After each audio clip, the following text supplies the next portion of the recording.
Hi, Garry. Thank you for sharing your film. Thank you for having me. What was your inspiration for this film? Well, we were inspired by, I want to say, a lot of the crime dramas that are really popular right now on, like, Netflix's Making a Murderer was one of them. HBO's The Jinx was a very big inspiration. But we wanted to sort of take those crime dramas and give a little quirky, comedic twist to them. So we kind of say it's a satire on a crime drama. There's a mysterious car accident that happens, but there's a little humor that goes along with it too. Someone had kind of compared it to Joaquin Phoenix. Have you gotten that? The film? Is it like kind of Joaquin Phoenix-y at a certain point? I guess it would be. There is definitely a noir element of the film. It's very self-aware, and it's dark and comedic, and it takes a few twists and turns too, which I personally like. We always want to find out what were some of the happy accidents that happened during the making of this movie. There were a few.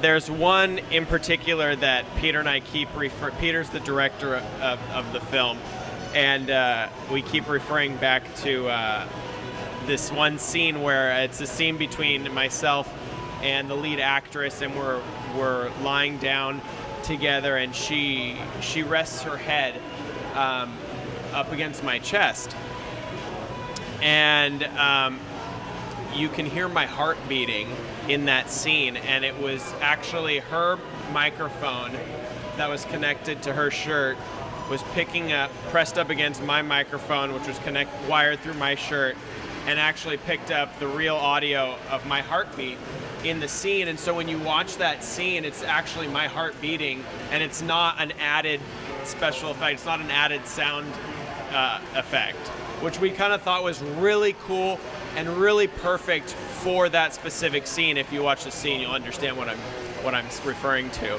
Yeah, can't wait to see that scene then. Yeah.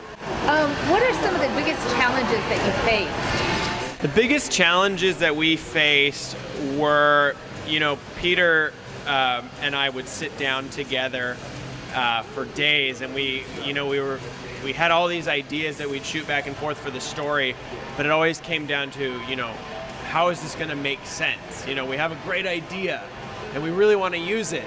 How is it going to make sense? How is it all going to tie in together? Is it going to make sense with the way it ends? Is it going to make sense with a certain character? So that was definitely very challenging, and then that was one of our unwritten rules that we had, was we're going to make choices, but they have to connect in a proper way. And then, of course, other challenges, are scheduling, funding. Those are always issues. Sometimes when you're doing such a low-budget film, a lot of people that work on other films, they might get another job that comes up right away, and it conflicts with this one, so yeah, stuff like that happens. But budgets, locations, sometimes. But you just know that not making the film wasn't an option, so we were going to do it no matter what the circumstances were, and we have a product now. So. Okay, so somehow it'll find a way to get done despite the obstacles. I think Peter and I started this whole thing on a handshake. We start most of the projects we've done together on a handshake, and I know when I look into his eyes that it means we're going to do it. There's the unwritten rule of we're making this happen no matter what the conditions are.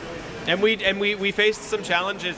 We shot half of the film in 2015 and half of the film in 2016.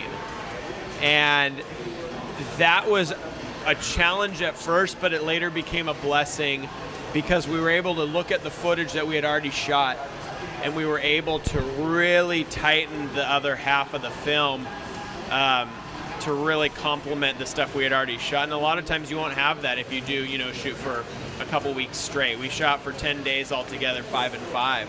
So, but we really had time to let the first half that we shot really simmer, and we got to know the film before it was completed, which was really nice. And again, that was a happy accident. So was it shot chronologically, or? No, we shot pretty out of order. I want to say there was the second shoot was definitely more of the ending. So yes, it was somewhat chronological. The first half was definitely a little more all over the place, and then the second time we shot was definitely the second half of the film.